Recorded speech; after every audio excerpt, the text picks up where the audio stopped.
اعوذ باللہ من الشیطان الرجیم بسم اللہ الرحمن الرحیم۔ السلام علیکم ورحمۃ اللہ وبرکاتہ۔ حضرت خواجہ معی الدین چشتی اجمیری کے خالات و کرامات۔ ذی الحجہ کا مہینہ تھا، 583 سن ہجری اور 1187 عیسوی تھی۔ مکۃ المکرمہ کی سرزمین پر میدان معیشت کا سماں تھا۔ چار دانگ عالم سے فرزند توحید اپنے معبود حقیقی کے اس فرمان واتموا الحج والامارات اللہ کی تعمیر کے لیے سر نیاز غم کیے۔ سیل رواں کی طرح جوک در جوک جمع ہو گئے تھے۔ ایک ہی ترانہ جو ہر زبان پہ جاری تھا، ایک ہی آواز جس سے مکہ المکرمہ کی فضا گونج رہی تھی، وہ مقدس ترانہ یہ تھا: لبیک اللہم لبیک لا شریک لک لبیک اللہم لبیک ان الحمد والنعمت لک والملک لا شریک لک۔ خالق کائنات جل جلال کے یہ وفا شاعر بندے دنیا و مافیا سے بے نیاز ہر کر مناسک حج کی ادائیگی میں مصروف تھے، لیکن ایک خلش جو دلوں کو بے چین کر رہی تھی وہ تھی روضۃ الرسول صلی اللہ علیہ وآلہ وسلم کی حاضری، کیونکہ ہادی اکرم صلی اللہ علیہ وآلہ وسلم کے در اقدس ہی تو اصل مراد اور قبولیت کا پروانہ ہے، جیسا کہ سید اعلیٰ حضرت رضی اللہ تعالیٰ عنہ فرماتے ہیں: اس کے طفیل حج بھی خدا نے کرا دیے۔ اصل مراد حاضری اس پاک در کی ہے۔ آخر وہ لمحہ جان فضا آ ہی گیا جب حجاج فرائض حج سے فارغ ہو کر اپنا مال متا اونٹوں پر لاد کر دیوانہ وار عشق و مستی میں سرشار جانب طیبہ قافلہ در قافلہ کوچ کرنے لگے اور اپنے غم خوار آقا کی درگاہ میں عقیقت و محبت کے نذرانے پیش کرنے لگے۔ انہی میں ایک روح خوش قامت عاشق رسول تھا، جس کی عمر تاریخ میں اس وقت 46 سال بتائی جا رہی ہے، اور حالات یہ تھے: سر آنکھیں نم اور کثرت سفر کی وجہ سے پاؤں میں چھالے ہیں، لیکن صورت بتا رہی تھی یہ کوئی اللہ والے ہیں۔ اپنے محسن آقا کی درگاہ میں ہر کوئی اپنا درد دل بیان کر رہا تھا، لیکن محبوب رب العالمین کا یہ عاشق ان سب سے بے نیاز ہو کر اپنے معبود حقیقی کی عبادت و ریاضت میں مشغول تھا۔ اچانک گنبد خضرا سے آواز آئی: اے معی الدین، تو میرے دین کا معین ہے، میں نے تجھے ہندوستان کی ولایت عطا کی۔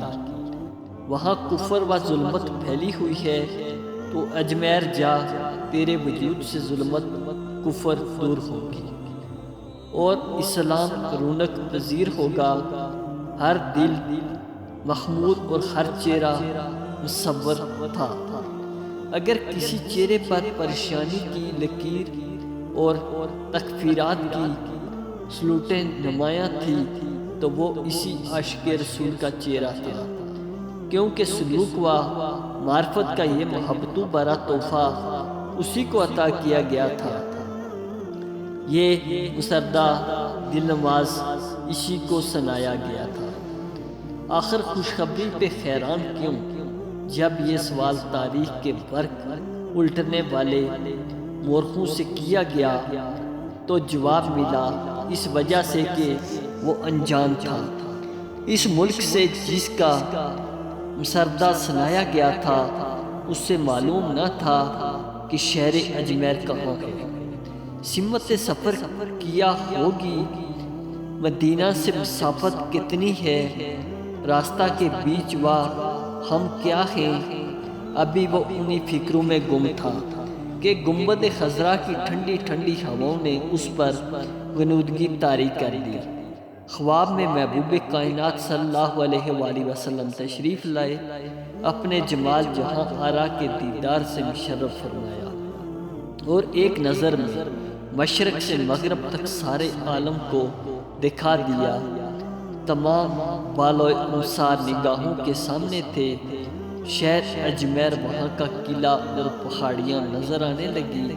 سرکار نے اپنے اس عاشق صادق کو ایک جنتی انار عطا فرما کر ارشاد فرمایا، ہم تم کو خدا کے سپرد کرتے ہیں، آنکھیں کھولیں تو ہندوستان کا پورا نقشہ پیش نظر تھا۔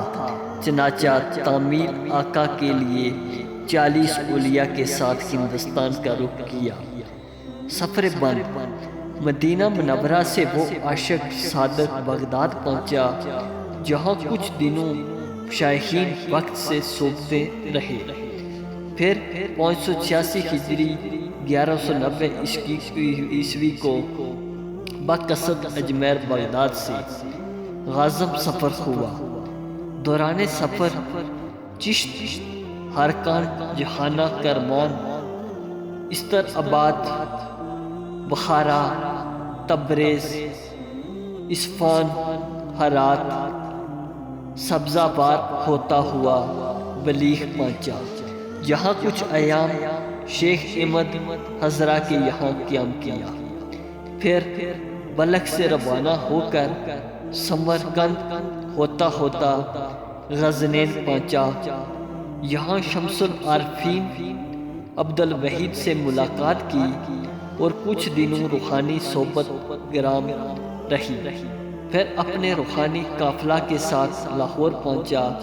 حضرت ابو الحسن علی بن عثمان ہجویری المعروف داتا گنج بخش علیہ رحمۃ اللہ کے مزار اقدس پر حاضری دی اور روحانی فیوز سے مالا مال ہوا۔ جب روانہ ہونے لگا تو مزار مبارک پر یہ شعر پڑا، گنج بخش فیض عالم مظہر نور خدا، نہ قصہ رہا پیراں کامل کاملہ نہ رہنما، دلی میں آمد۔ لاہور سے سوامنا ہوتا ہوا ہندوستان کی راجدھانی دلی پہنچ کر راجہ کھانڈے راؤ کے راج محل کے سامنے ایک بت کدا کے پاس قیام کیا اور اپنے اعلیٰ اخلاق و کردار، سادہ موسر نصیحتوں سے راج کنڈے راؤ کے کاریگروں اور بہت سے راجپوتوں کو کلمہ اسلام پڑھنے پر مجبور کر دیا۔ لوگ جوک در جوک آنے لگے اور اسلام کا نور پھیلنے لگا۔ دیکھتے ہی دیکھتے دلی کی سرزمین پر مسلمانوں کا ایک وسیع حلقہ تیار ہو گیا، کیونکہ اس مرد مجاہد کی منزل مقصود اجمیر تھی۔ اس لیے اپنے خلیفہ حضرت قطب الدین بختیار کاکی رحمۃ اللہ تعالی علیہ کو دہلی میں خالق خدا کی ہدایت کے لیے چھوڑ کر عزم اجمیر ہو گیا۔